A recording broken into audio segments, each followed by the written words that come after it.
Shalom saudaraku, selamat berjumpa lagi dalam renungan pengharapan baru dari channel Terang Jalanku. Sungguh saya sangat bersukacita karena kita dapat bertemu kembali pada renungan ini. Roh Kudus akan menolong kita untuk kita bisa mengerti akan kebenaran firman Tuhan, sehingga hidup kita akan terus bertumbuh dan menghasilkan buah kehidupan yang baik. Namun sebelum kita mendengarkan renungan ini, mari kita awali dengan berdoa terlebih dahulu. Ya Tuhan Allah Bapa kami yang penuh kasih, Engkau adalah sumber segala kekuatan kami. Saat ini kami bersekutu untuk merenungkan firman-Mu, khususnya ketika ujian dan pencobaan hidup datang melanda. Kami mohon bukalah hati dan pikiran kami, agar mampu memahami kehendak-Mu. Kiranya Roh Kudus-Mu membimbing kami untuk dapat menemukan pengharapan dan juga kekuatan sejati hanya di dalam Engkau. Terima kasih Tuhan, dalam nama Tuhan Yesus Kristus kami naikkan doa ini ke hadirat Engkau. Haleluya, amin. Saudaraku yang terkasih, siapa di antara kita yang tidak pernah merasakan kesulitan hidup? Badai tantangan, kesedihan, atau rasa sakit adalah bagian yang tidak terpisahkan di perjalanan hidup kita di dunia ini. Kadang rasanya kita ini terombang-ambing di tengah gelombang besar keputusasaan, bahkan iman kita pun kemudian dipertanyakan. Namun kabar baiknya adalah kita tidak pernah ditinggalkan Tuhan sendirian menghadapi dahsyatnya badai kehidupan. Dalam menghadapi segala ujian ini, kita akan menemukan sebuah kunci rahasia yang tidak ternilai harganya. Doa yang tidak pernah pudar adalah kunci ketekunan melawan keputusasaan. Ya saudaraku, doa bukanlah sekedar rutinitas, melainkan suatu tali yang menghubungkan kita dengan sumber kekuatan yang sejati, yaitu Tuhan Allah Bapa kita.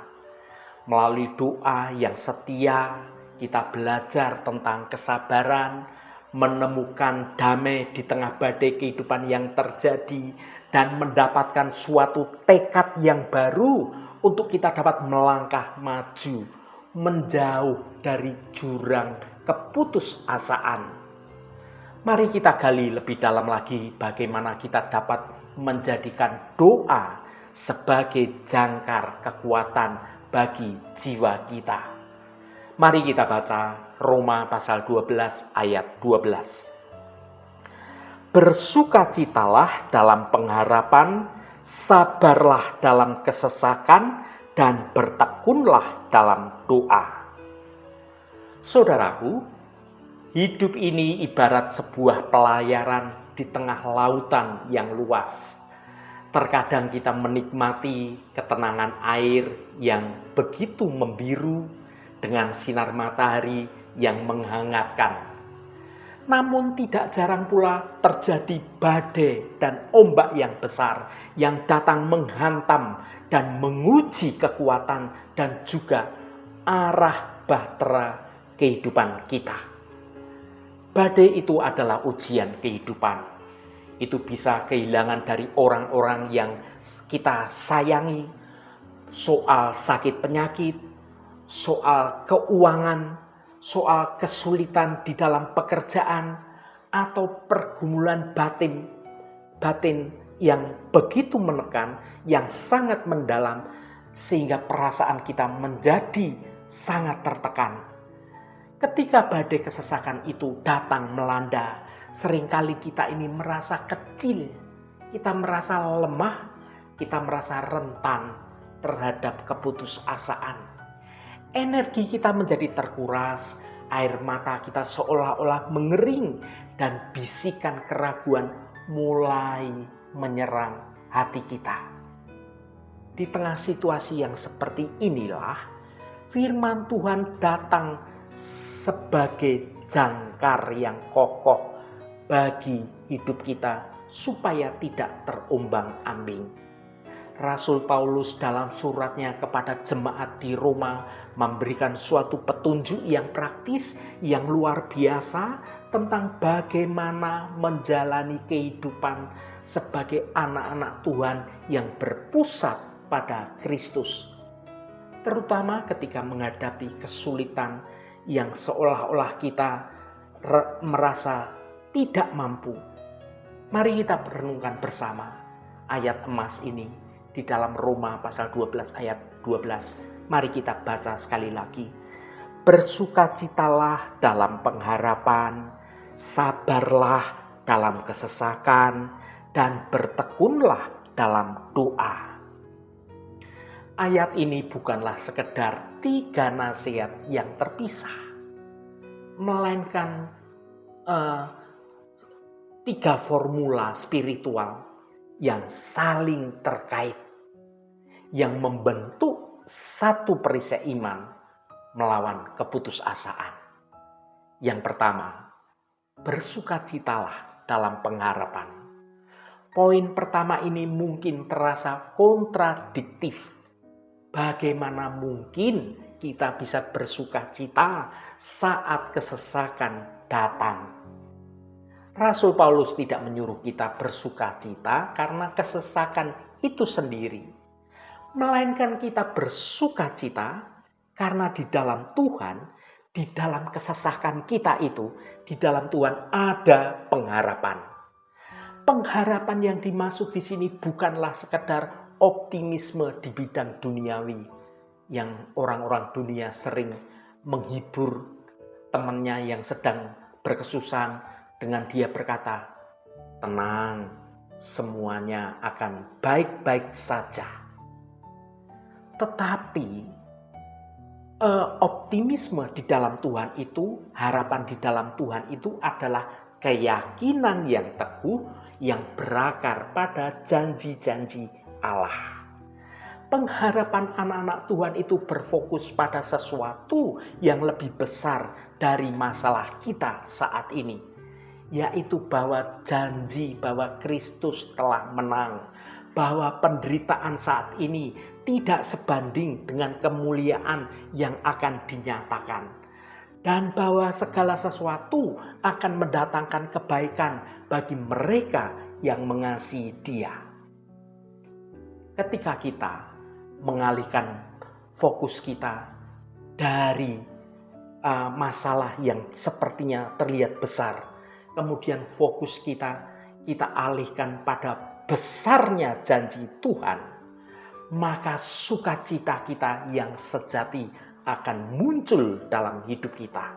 Sukacita yang bersumber dari mengetahui bahwa kita ini tidak sendirian dan bahwa penderitaan ini hanyalah sementara.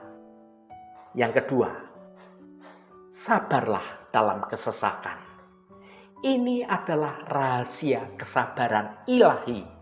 Setelah menetapkan dasar sukacita di dalam pengharapan, Rasul Paulus kemudian menyentuh pilar utama. Sabarlah dalam kesesakan. Kata sabar di sini dalam bahasa aslinya itu mengandung arti bertekun di bawah beban atau tabah. Ini bukanlah sikap kita kemudian menjadi pasif, diam saja, hanya menunggu supaya badai itu berlalu dari hidup kita. Melainkan suatu ketahanan yang aktif untuk kita tetap tegak berdiri dalam iman meskipun kita sedang merasakan tekanan hidup yang luar biasa. Kesabaran ilahi adalah rahasia untuk dapat melewati setiap ujian kehidupan. Kesabaran ini mengajarkan kita untuk tidak tergesa-gesa mencari jalan keluar pintas, tidak menyalahkan Tuhan atau menyalahkan orang lain, dan tidak membiarkan hati kita menjadi kepahitan. Sebaliknya, kesabaran melatih kita untuk tetap percaya pada rancangan dan waktunya Tuhan. Ini adalah suatu pengakuan bahwa proses pemurnian yang sedang terjadi dalam hidup kita memiliki suatu tujuan yang mulia dari Allah Sang Pencipta. Kesesakan adalah ruang kelas di mana karakter kita dibentuk dan iman kita diuji menjadi emas yang murni. Yang ketiga, bertekunlah dalam doa. Bertekun dalam doa adalah kunci melawan keputusasaan. Inilah inti dari kunci dari seluruh formula tersebut, yaitu bertekun dalam doa. Ketika kesesakan datang, hal pertama yang seringkali kita lupakan atau kita tinggalkan adalah berdoa.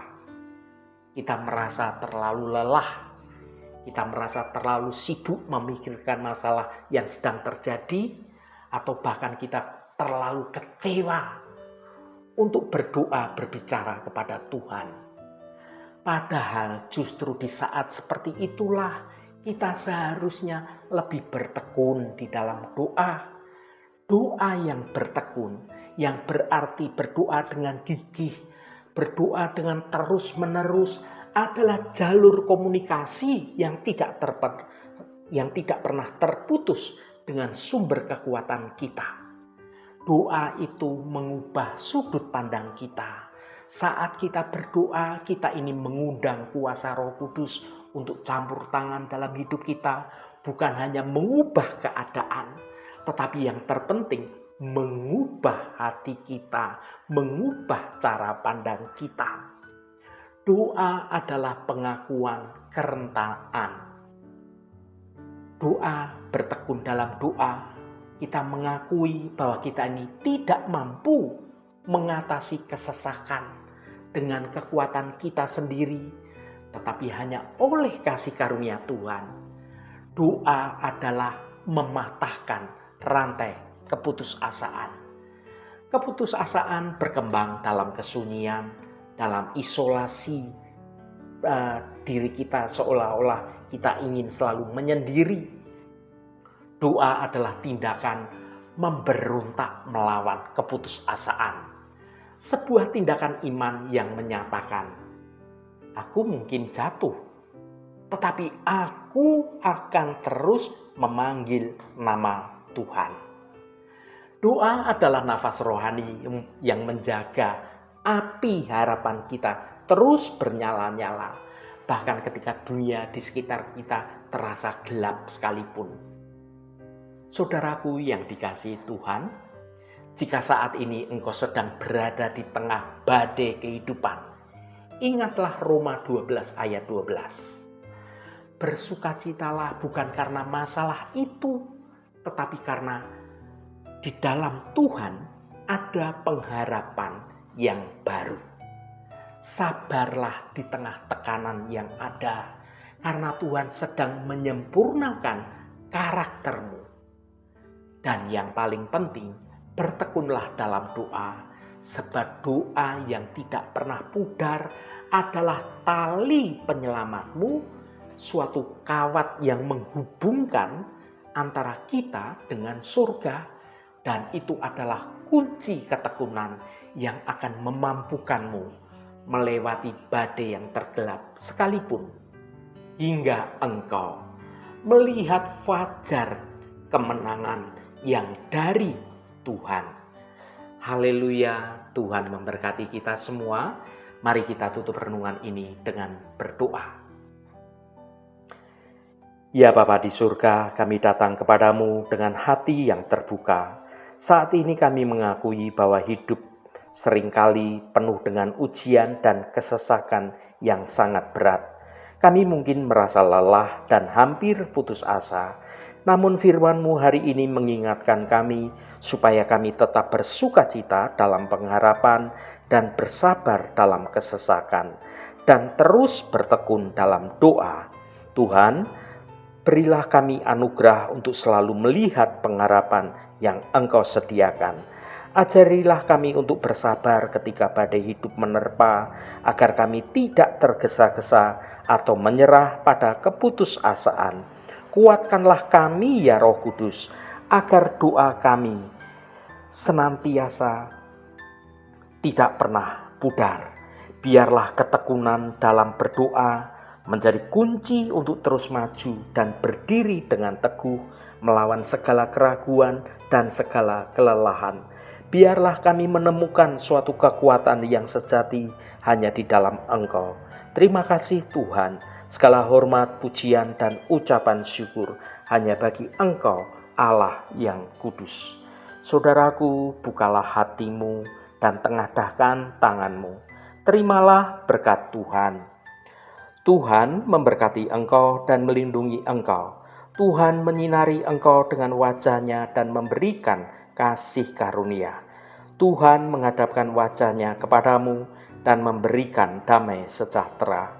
Berkat anugerah dari Bapa Surgawi, cinta kasih karunia dari Tuhan Yesus Kristus, dalam persekutuan dan penghiburan Roh Kudus, menyertai kita semua sekarang ini dan sampai selama-lamanya. Dalam berkat Tuhan Yesus Kristus, haleluya, amin. Puji Tuhan saudaraku semua, biarlah melalui renungan pengharapan baru dari channel Terang Jalanku ini, iman kita terus bertumbuh dalam kebenaran Tuhan. Saudaraku, saya sangat senang sekali dan berterima kasih jika Anda berkenan memberikan komentar pada konten video ini dan bagikan renungan ini pada teman dan sahabat Anda agar mereka diberkati juga melalui renungan ini. Terima kasih saudaraku, sampai bertemu kembali. Shalom, Tuhan memberkati.